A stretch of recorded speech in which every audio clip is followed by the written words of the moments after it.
Shalom saudaraku, salam dalam kasih Tuhan kita Yesus Kristus. Jumpa lagi bersama saya Billy di dalam program pendalaman Alkitab yang seperti biasa hadir setiap hari Jumat malam pada pukul 19 waktu Indonesia Barat.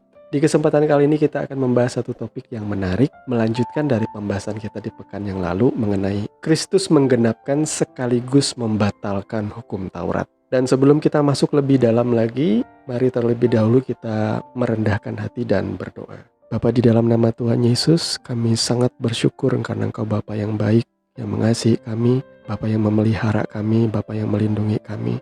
Di kesempatan kali ini Tuhan, kami mau belajar merenungkan kebenaran firman-Mu. Kami berdoa ya Allah Roh Kudus, pimpin setiap kami, sehingga kami beroleh hikmat dan pengertian, agar segala yang kami baca dan renungkan boleh menjadi kekuatan di dalam kami menjalani kehidupan kami hari lepas hari. Terpujilah nama-Mu Tuhan kekal selama-lamanya. Di dalam nama Tuhan Yesus kami berdoa. Haleluya. Amin.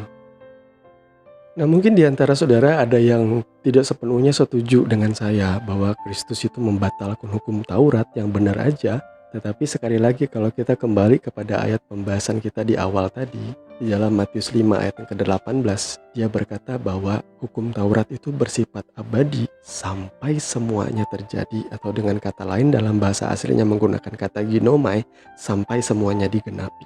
Nah, Kristus sudah menggenapi hukum Taurat itu, bahkan membatalkannya melalui kematiannya, melalui penebusannya di atas kayu salib. Mari kita baca bersama-sama ayat firman Tuhan di dalam Efesus pasal 2 ayat yang ke-15. Efesus pasal yang kedua ayat 15 berkata, sebab dengan matinya sebagai manusia, ia telah membatalkan hukum Taurat dengan segala perintah dan ketentuannya, untuk menciptakan keduanya menjadi satu manusia baru di dalam dirinya, dan dengan itu mengadakan damai sejahtera. Nah, jadi saudaraku, Tuhan Yesus membatalkan hukum Taurat ketika ia menyerahkan nyawanya di atas kayu salib. Kalau saudara pengen tahu kronologinya, ialah pada saat ia berseru tetelestai dalam bahasa Yunani yang artinya sudah selesai.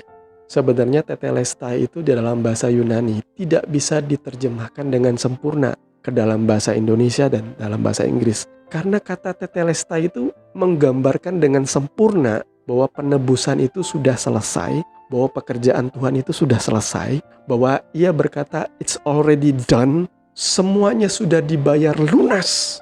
Jadi konteks perkataan itu adalah perfect tense, semuanya sudah diselesaikan oleh Tuhan, termasuk dia sudah menggenapi hukum Taurat dan sekaligus membatalkan hukum Taurat itu dengan kematiannya. Sehingga keselamatan itu bukan lagi karena kita menaati huruf-huruf yang tertulis di dalam hukum Taurat, saudara ya, tetapi karena iman dan percaya. Ini merupakan kegenapan bagi kita semua. Orang-orang yang hidup oleh karena anugerah, orang-orang yang hidup oleh karena janji, itu yang paling patut disebut sebagai anak-anak Abraham. Karena Abraham percaya kepada janji Tuhan, sehingga hal itu diperhitungkan sebagai kebenaran bagi Abraham. Demikian juga anak-anak Tuhan yang percaya bahwa Tuhan sudah berjanji di dalam firman-Nya. Karena begitu besar kasih Allah akan dunia ini, sehingga ia mengaruniakan anaknya yang tunggal, supaya setiap orang yang percaya kepada dia tidak binasa, melainkan beroleh hidup yang kekal. Saudara cukup percaya kepada Yesus, saudara pasti diselamatkan dan beroleh hidup kekal. Itulah janji Tuhan. Kalau saudara percaya kepada janji, maka saudara boleh dibilang sebagai anak-anak Abraham. Tetapi sayangnya banyak orang-orang Kristen tuh yang merasa, kok terlalu mudah ya Tuhan, hanya karena percaya kepada janji Tuhan aku diselamatkan. Mestinya ya orang Kristen itu habis dia percaya terima Yesus ya kembali melakukan hukum Taurat, baru sempurna. Jadi dengan kata lain gini ya, Tuhan Yesus itu sudah mengerjakan dan menyelesaikan bagian yang paling penting, yaitu menggantikan dosa kita, menggantikan nyawa kita. Bahkan ia sudah menggenapi hukum Taurat yang tidak mungkin diselesaikan oleh manusia. Tetapi masa kita mau meremehkan pengorbanan dan karya penebusannya itu dengan berkata bahwa kami ingin kembali ke Taurat aja, kami ingin melakukan 10 perintah aja, biar sulit. Sebenarnya kan kalau ada jalan yang mudah, ngapain cari cara yang sulit? Tetapi orang-orang Kristen hari ini lebih baik nyari jalan yang sulit, karena rasanya lebih afdol daripada hanya sekedar percaya. Tetapi sekali lagi, justru imanlah yang membenarkan saudara. Karena Abraham hidup di masa di mana hukum Taurat itu masih belum diberikan oleh Tuhan. Hukum Taurat itu diberikan di zamannya Musa. Abraham sudah hidup jauh sebelum Musa. Abraham hidup oleh karena iman, oleh karena percaya. Demikian juga kita yang sudah ditebus oleh Yesus, kita harusnya hidup oleh karena anugerah. karena kita mempercayai janji Tuhan melalui anaknya Yesus Kristus. Dan mungkin banyak di antara saudara yang setuju dengan pembahasan kita kali ini dan berkata, ya, hukum Taurat sudah dibatalkan oleh Yesus karena faktanya atau buktinya kita umat Kristiani di masa sekarang ini tidaklah lagi melakukan ibadah sakramental sebagaimana yang diatur oleh Taurat, seperti membawa korban persembahan yang rutin setiap pagi dan petang. Tidak ada lagi kita membawa korban penebusan salah. Tetapi masih ada juga loh tentunya gereja-gereja dan pendeta-pendeta yang masih kekeh mempertahankan bahwa Taurat itu masih berlaku. Karena apa? Karena ada beberapa hukum-hukum Taurat tuh yang menguntungkan bagi kantong-kantong pendeta-pendeta ini, khususnya hukum mengenai persembahan, yaitu persepuluhan, buah sulung. Walaupun kalau saya bicara terus terang ya, hukum perpuluhan yang selama ini diajarkan oleh gereja, yang kebanyakan diambil dari Maleakhi 3 ayat 10 atau Maleakhi 3 secara umum itu ya, sebenarnya tidaklah tepat dan tidaklah persis seperti apa yang disampaikan di dalam Taurat. Karena hukum mengenai persepuluhan di dalam Maleakhi pasal yang ketiga itu, secara teknis pelaksanaannya itu diambil dari hukum Taurat yang ada di dalam kitab Musa. Ya, saudara boleh belajar kembali di dalam hukum Taurat, Keluaran sampai dengan Ulangan itu akan ada pembahasan mengenai persepuluhan yang benar itu seperti apa. Karena teknis pelaksanaan persepuluhan itu bukanlah 1/10 dari gaji kita, dan juga bukan hanya diberikan kepada pendeta atau gereja seperti yang diajarkan oleh pester-pester masa kini. Jadi soal persepuluhan, soal persembahan, persepuluhan, buah sulung nanti kita akan bahas secara khusus di dalam sebuah topik. Dan kemudian kalau memang hukum Taurat itu pada akhirnya dibatalkan, apakah itu artinya kita orang Kristen yang hidup di masa sekarang tidak lagi memiliki hukum? Saya katakan, saudara sudah salah besar kalau saudara berpikir seperti itu. Mari kita terlebih dulu membaca ayat firman Tuhan dalam Matius 5 ayat 38 sampai dengan ayat yang ke-48. Ini ayat lumayan panjang. Di sini saudara akan melihat bagaimana Kristus menggenapkan hukum Taurat dengan menyempurnakan hukum Taurat itu sendiri. Matius 5 ayat 38 sampai dengan ayat yang ke-48. Kamu telah mendengar firman mata ganti mata dan gigi ganti gigi. Tetapi aku berkata kepadamu, janganlah kamu melawan orang yang berbuat jahat kepadamu, melainkan siapapun yang menampar pipi kananmu, berilah juga kepadanya pipi kirimu. Dan kepada orang yang hendak mengadukan engkau karena mengingini bajumu, serahkanlah juga jubahmu. Dan siapapun yang memaksa engkau berjalan sejauh 1 mil, berjalanlah bersama dia sejauh 2 mil. Berilah kepada orang yang meminta kepadamu, dan janganlah menolak orang yang mau meminjam daripadamu. Kamu telah mendengar firman, kasihilah sesamamu manusia dan bencilah musuhmu. Tetapi aku berkata kepadamu, kasihilah musuhmu dan berdoalah bagi mereka yang menganiaya kamu. Karena dengan demikian, kamu menjadi anak-anak Bapamu yang di sorga, yang menerbitkan matahari bagi orang yang jahat dan orang yang baik, dan menurunkan hujan bagi orang yang benar dan orang yang tidak benar. Apabila kamu mengasihi orang yang mengasihi kamu, apakah upahmu? Bukankah pemungut cukai juga berbuat demikian? Dan apabila kamu hanya memberi salam kepada saudara-saudaramu saja, apakah lebihnya daripada perbuatan orang lain? Bukankah orang yang tidak mengenal Allah pun berbuat demikian? Karena itu haruslah kamu sempurna, sama seperti Bapamu yang di sorga adalah sempurna. Di dalam ayat pembacaan ini kita hanya melihat sebagian kecil saja. Tuhan merombak dan merevitalisasi ulang hukum Taurat itu, disempurnakan oleh Dia. Pertanyaannya, apakah hak Yesus mengubah hukum itu atau menyempurnakannya? Ia berhak karena Ia Tuhan. Lebih-lebih ketika Dia sudah menggenapi dan membatalkan hukum Taurat itu melalui kematiannya di atas kayu salib. Disitulah Dia menyempurnakan hukum itu. Jadi ini akan menjawab pertanyaan saudara, apakah ketika hukum Taurat dibatalkan lalu lantas kita orang-orang percaya tidak lagi memiliki hukum? Saudara keliru. Mungkin ada yang berkata begini, kalau tidak ada lagi hukum Taurat berarti kita boleh berzina dong. Saudara keliru, karena ada ayat firman Tuhan di dalam Matius 5 ayat 27 dan 28 yang berkata, kamu pernah mendengar ayat firman Tuhan yang berkata jangan berzina. Tetapi aku berkata kepadamu, siapapun yang memandang perempuan dan mengingininya, dia sudah berzina di dalam hatinya. Nah, dengan demikian Tuhan Yesus itu menyempurnakan hukum Taurat itu yang tadinya jangan berzina itu konteksnya hanyalah fisik, tetapi Tuhan Yesus menyempurnakan bahwa jangan berzina itu bahkan bicara soal standar moral dan kekudusan di dalam hati, di dalam pikiran. Itu lebih tinggi derajatnya daripada hukum Taurat, saudara.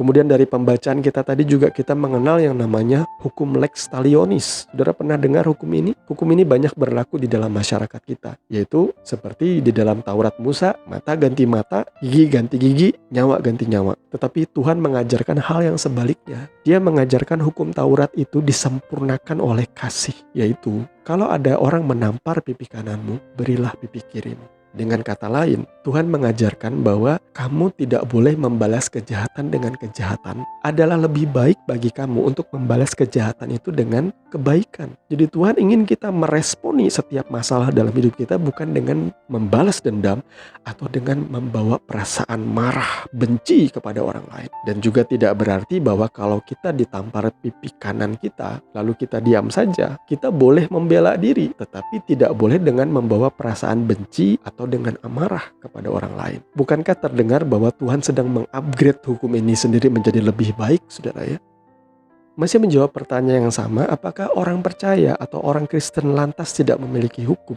Saudara harus mempelajari apa yang dikatakan firman Tuhan di dalam Matius pasal yang ke-11, ayat yang ke-28 sampai ayat yang ke-30, yang berkata, "Marilah kepadaku semua yang letih, lesu, dan berbeban berat, aku akan memberi kelegaan kepadamu. Pikulah kuk yang kupasang, dan belajarlah padaku, karena aku lemah lembut dan rendah hati, dan jiwamu akan mendapat ketenangan. Sebab kuk yang kupasang itu enak, dan bebanku pun ringan." Di sini Tuhan sedang menggambarkan kepada kita bahwa Tuhan akan memberikan kita kuk yang baru. Bukan lagi kuk perhambaan oleh karena hukum Taurat yang tidak mungkin bisa dilakukan oleh manusia, siapapun dia. Tetapi Tuhan memberikan hukum yang baru, perintah yang baru bagi kita. Dan Tuhan Yesus berkata, kuk itu ringan dan enak untuk dipakai. Kuk itu bicara tentang hukum kasih. Nah, untuk memahami hukum kasih, mari kita membaca ayat firman Tuhan di dalam Matius pasal yang ke-22, ayat 35 sampai dengan ayat yang ke-40. Demikian firman Tuhan. "Dan seorang dari mereka, seorang ahli Taurat, bertanya untuk mencobai dia, 'Guru, hukum manakah yang terutama dalam hukum Taurat?' Jawab Yesus kepadanya, 'Kasihilah Tuhan Allahmu dengan segenap hatimu, dan dengan segenap jiwamu, dan dengan segenap akal budimu. Itulah hukum yang terutama dan yang pertama. Dan hukum yang kedua yang sama dengan itu ialah, kasihilah sesamamu manusia seperti dirimu sendiri. Pada kedua hukum inilah tergantung seluruh hukum Taurat dan kitab para nabi.'" Jadi saudara, Tuhan Yesus memberikan jawaban yang luar biasa. Dan ini juga menjadi jawaban bagi pertanyaan saudara. Apakah orang Kristen tidak memiliki hukum? Maka inilah jawabannya. Hukum kasih adalah kesimpulan dari kitab Taurat dan kitab para nabi. Kalau saudara mengasihi Tuhan dan saudara mengasihi sesama, tentulah saudara melakukan 10 firman itu dengan sempurna. Saudara tidak akan mungkin menyembah ilah-ilah lain atau ilah-ilah asing. Saudara tidak mungkin juga menyembah kepada berhala. Saudara tidak mungkin menyebut nama Tuhan dengan sembarangan. Saudara juga pasti akan menghormati hari Sabat, hari kudusnya Tuhan.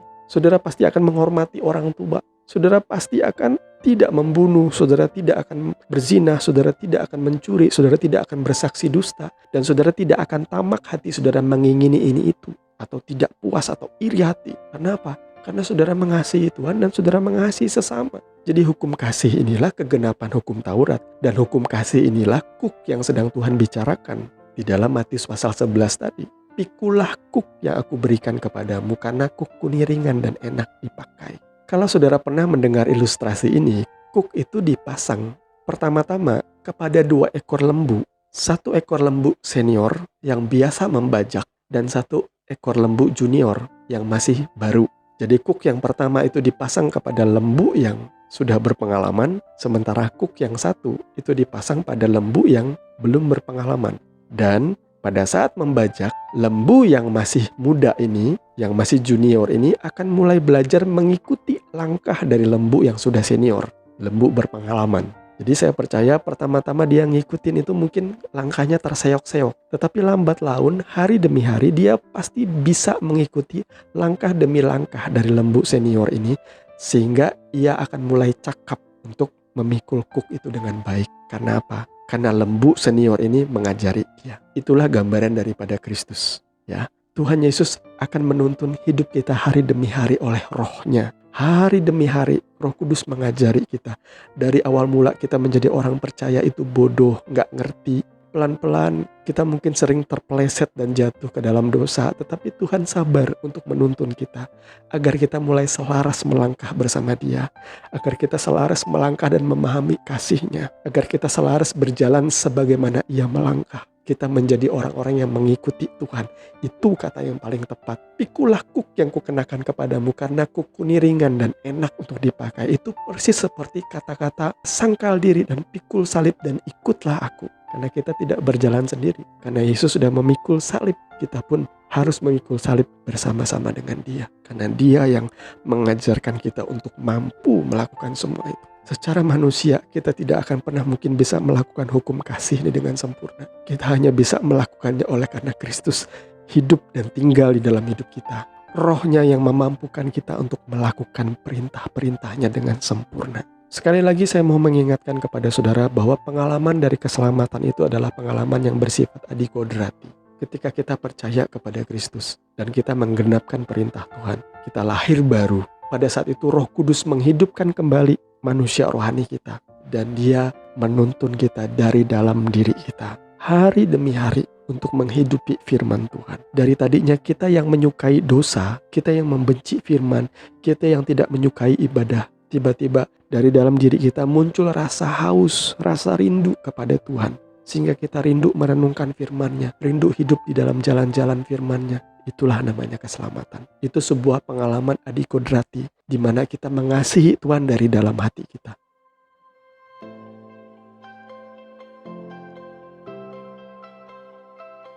Saudaraku yang dikasihi Tuhan, sampai di sini pembahasan kita mengenai Kristus yang menggenapkan sekaligus membatalkan hukum Taurat. Saudaraku, saya berharap saudara semakin bertumbuh di dalam kebenaran, dan itu menjadi doa saya agar saudara diberkati di dalam segala sesuatu. Sampai ketemu lagi di dalam pembahasan pendalaman Alkitab kita yang berikutnya. Apabila saudara menyukai video ini, jangan lupa like, juga bagikan kepada orang lain. Bagi saudara yang memiliki pertanyaan, silahkan tulis di kolom komentar. Jangan lupa subscribe dan nyalakan notifikasi agar saudara mendapatkan info-info yang terbaru dari konten channel Simply Truth ID. Tuhan memberkati saudara semua, dan jangan lupa untuk terus menjaga kesehatan. Sampai ketemu di next episode dari program pendalaman Alkitab. Tuhan memberkati dan shalom.